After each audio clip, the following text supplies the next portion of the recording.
In the summer of 1716, an 11-year-old English boy named Thomas Pellow stepped onto the deck of a fishing vessel, believing he was beginning the first great adventure of his life.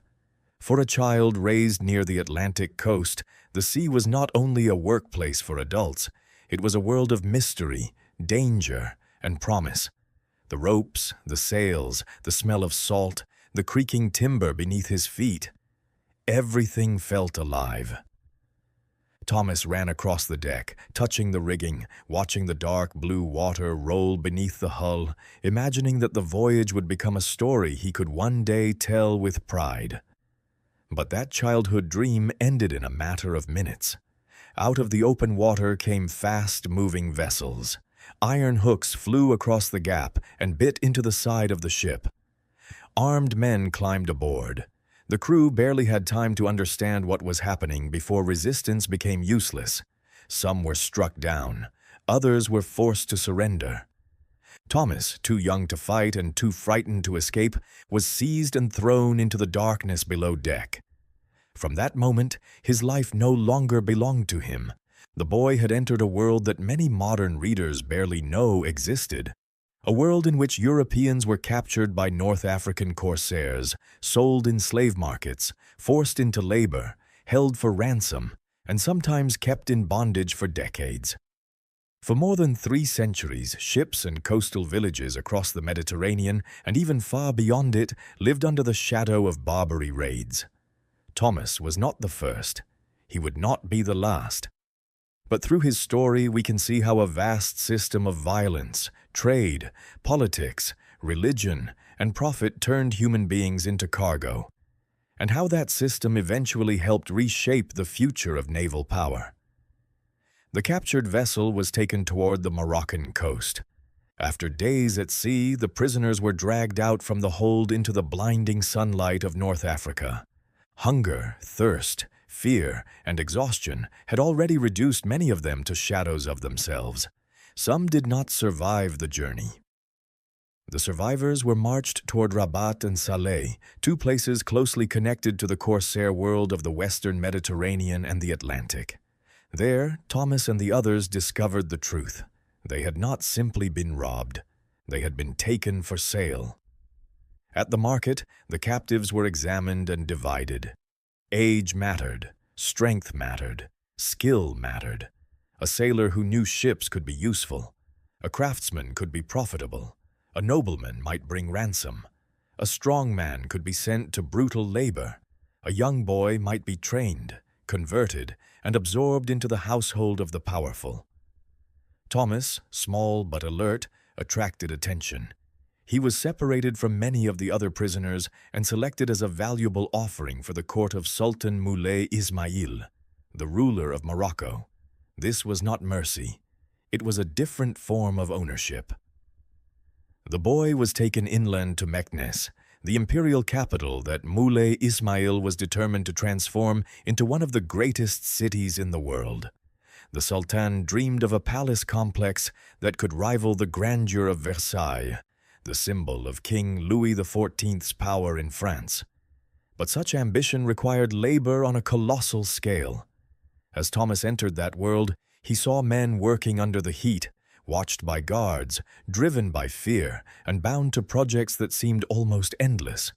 Walls, gates, stables, palaces, fortifications.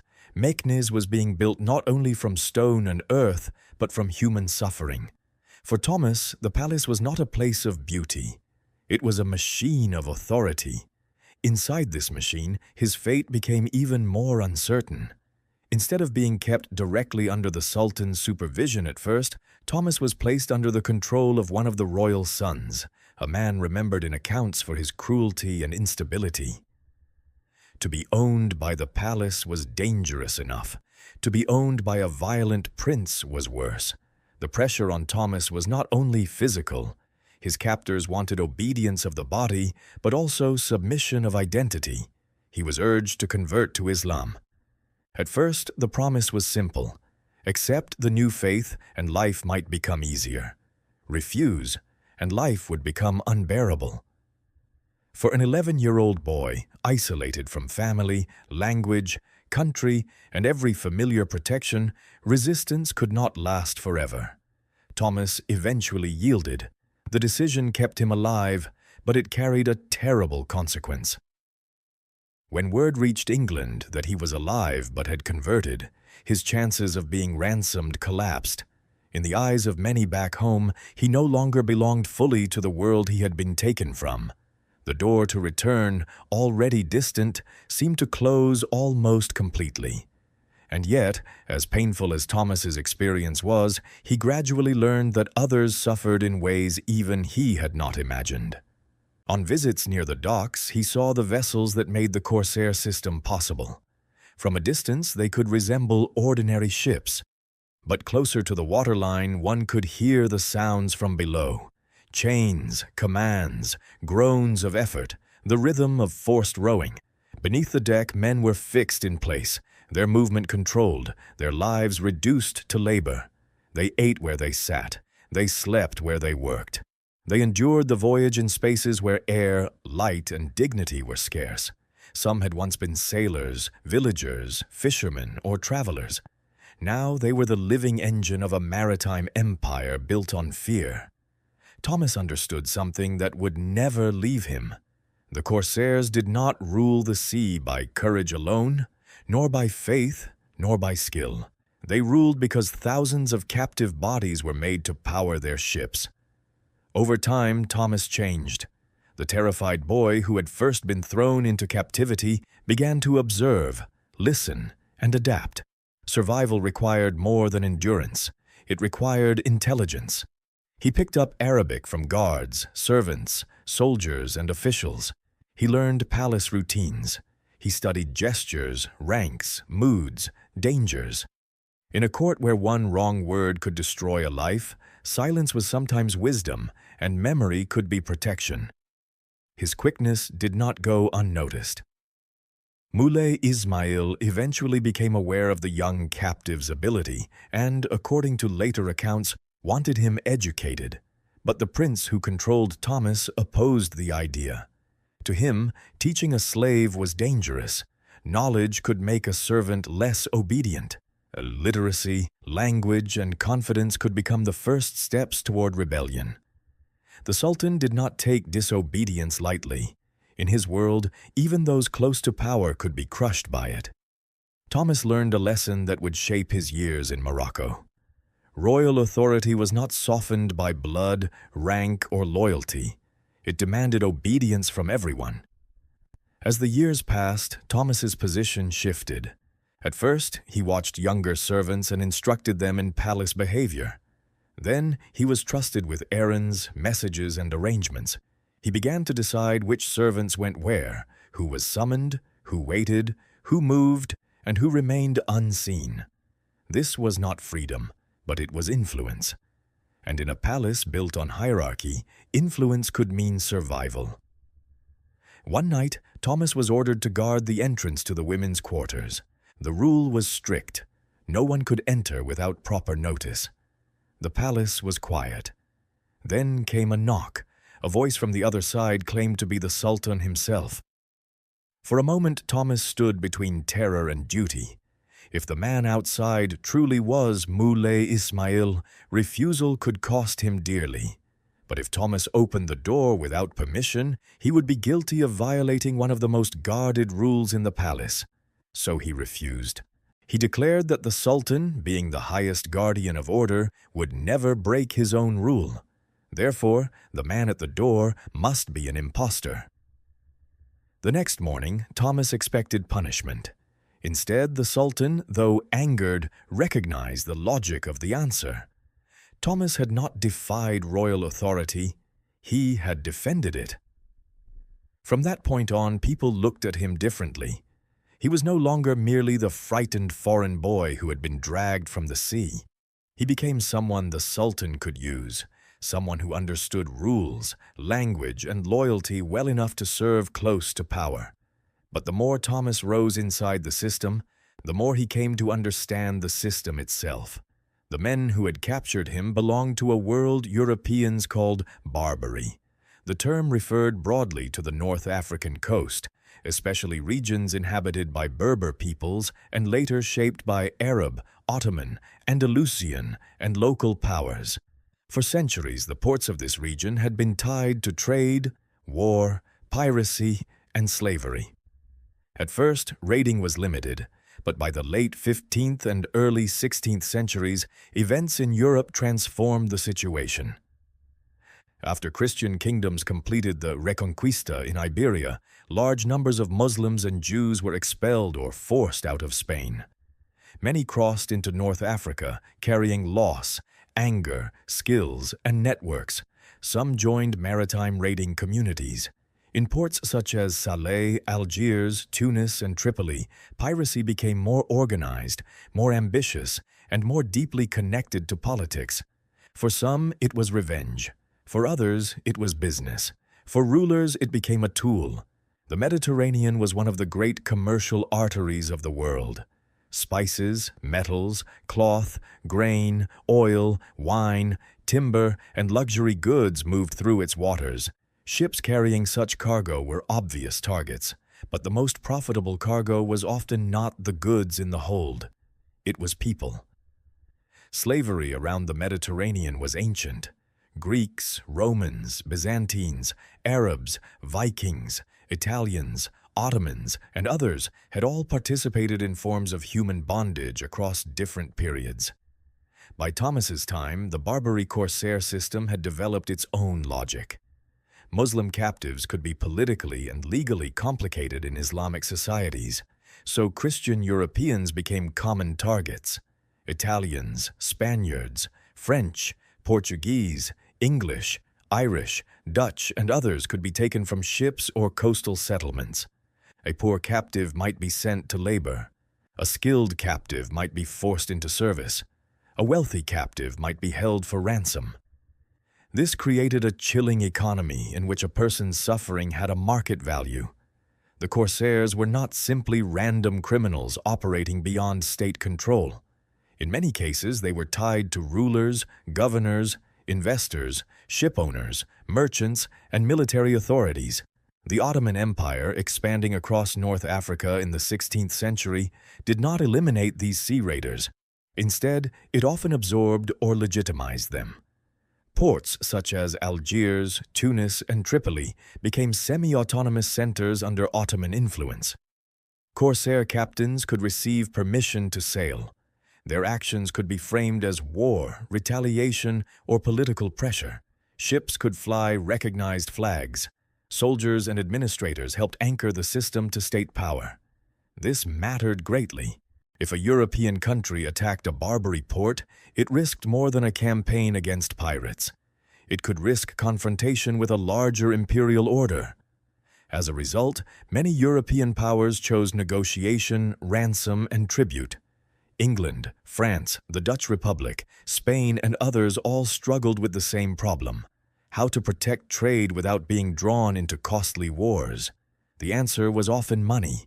Pay tribute, and your ships might be spared. Refuse, and your sailors might disappear. This arrangement turned piracy into diplomacy by other means.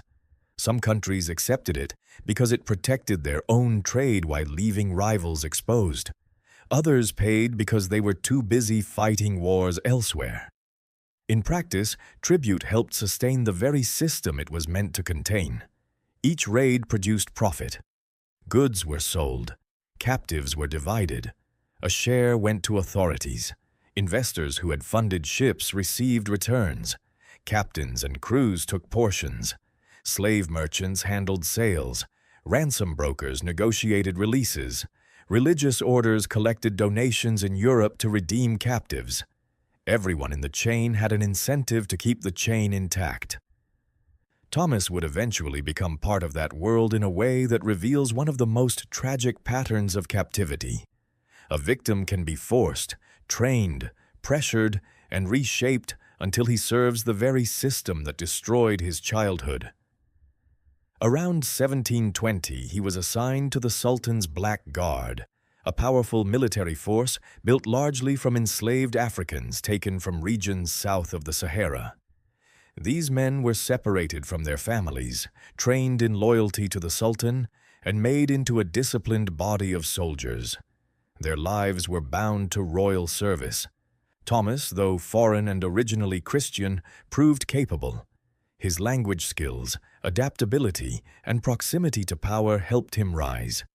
From servant, he became a soldier. From soldier, he became an officer. Eventually, he commanded men who, like him, had been taken from freedom and remade into instruments of authority. By the mid-1720s, he was reportedly placed in charge of a fortress at Tantan, or a similar frontier post, where he helped enforce the Sultan's control over trade routes, tribes, taxes, and territory. Campaigns in such places were not romantic adventures. They were hard, fast, coercive operations designed to impose obedience. Even then, Thomas was not free. The Sultan arranged a marriage for him with a Muslim woman. On the surface, this gave Thomas a household, status, and a place in Moroccan society. Beneath that, it also bound him more tightly to the country of his captivity. A wife, children, duties, and property could become invisible chains. Escape was no longer only a question of distance. It became a question of abandoning a life that had been forced into existence around him. Soon, Thomas was drawn closer to the sea again. He was assigned to serve with a corsair force operating under Moroccan protection. From the moment he stepped aboard, he entered the next chapter of his transformation. The captive boy had become a participant in the maritime system that once captured him. The ships used by Barbary corsairs were often very different from the great European warships of the age. European naval power relied on large vessels, heavy guns, and formal battle lines. Corsairs relied on speed, surprise, and flexibility. Their vessels could move quickly along coastlines, use changing winds, hide in coves, and close the distance before a target had time to respond. Their greatest weapon was not always firepower. It was timing. On land, a raid might begin at night. A small coastal town would sleep under the assumption that the sea was empty. Then, boats would arrive silently. Armed men would surround houses, block escape routes, seize residents, and retreat before larger forces could arrive. In some regions, the danger became so constant that coastal populations moved inland. Watchtowers rose across the Mediterranean. Villages were fortified. Shores that had once been lively became thinly inhabited. At sea, the method was similar. Corsair vessels hid near islands, headlands, or narrow passages. Sometimes they disguised themselves as merchant ships. Only when the target came close enough would they raise their true colors and attack. Hooks and ropes locked the ships together. Then the fight became close, chaotic, and personal. A merchant crew was rarely prepared for that kind of violence.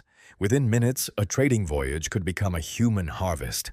Behind every raid stood the port cities that made the system possible.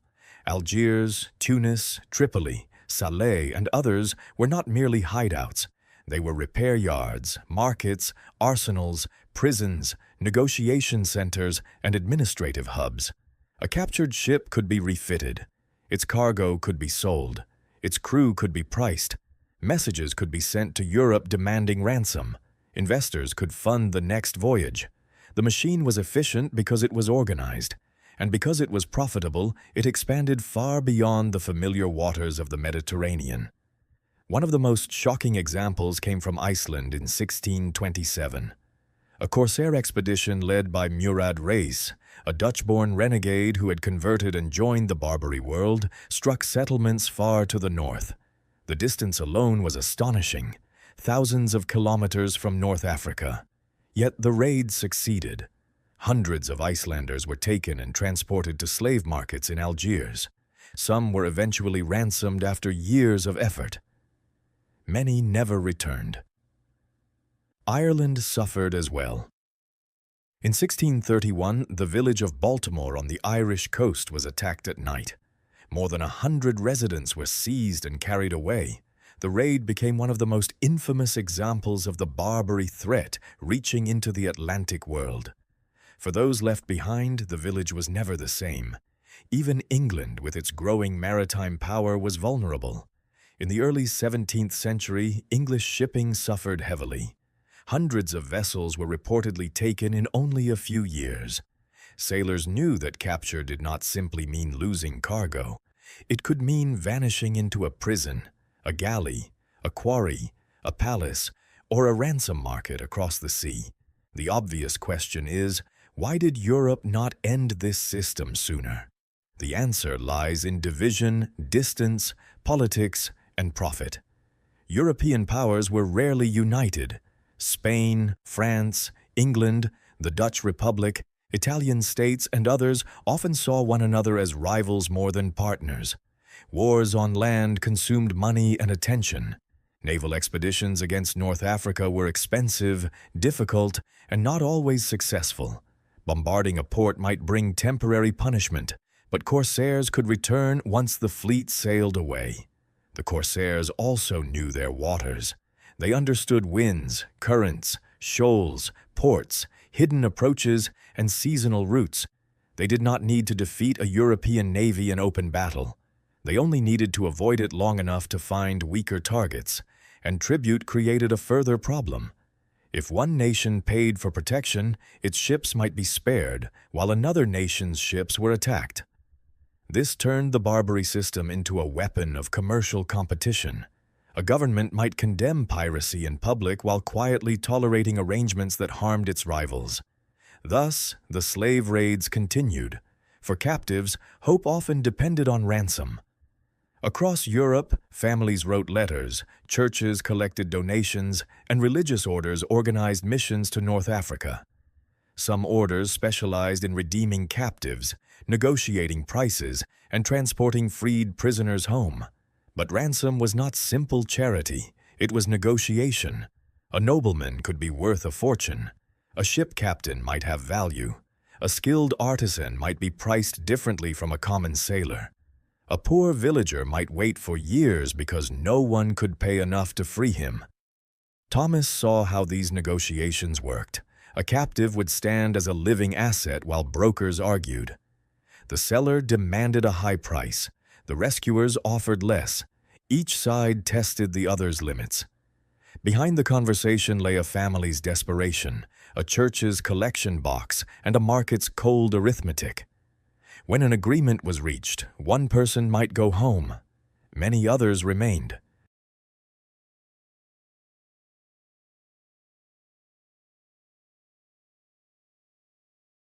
That was the cruelty of the system. Every successful ransom saved a life, but it also proved that captivity paid. And as long as captivity paid, ships would sail out to capture more. For centuries, Europe endured, negotiated, retaliated, paid, and complained. But across the Atlantic, a new country would eventually challenge the old arrangement in a different way. That country was the United States of America. In 1783, the United States emerged from the Revolutionary War independent from Britain. Independence brought pride, but it also brought exposure. American merchant ships no longer sailed under the protection of the Royal Navy. In the Mediterranean, that mattered immediately. Within a short time, American vessels became targets. At first, the new republic did what older powers had done. It negotiated. It paid. It tried to purchase safety because it lacked a navy strong enough to enforce it. But the demands did not stop. Tribute increased. Captives remained bargaining chips. Every payment seemed to invite the next demand. Thomas Jefferson, then serving as an American diplomat in Europe, strongly opposed the tribute system. To him, paying did not solve the problem. It rewarded it. If the United States wanted to trade freely, it would eventually need ships capable of defending its flag. That idea helped push the young nation toward a major decision. In 1794, Congress authorized the construction of 6 frigates. These ships would become the foundation of the United States Navy. They were built to be powerful enough to defeat smaller raiders and fast enough to survive against larger warships. Their heavy construction and strong armament reflected a strategic lesson learned from the Barbary crisis. Diplomacy without force could become humiliation. When Jefferson became president in 1801, the question became unavoidable. Tripoli demanded more money. Jefferson refused. Instead of sending tribute, he sent warships. The First Barbary War had begun.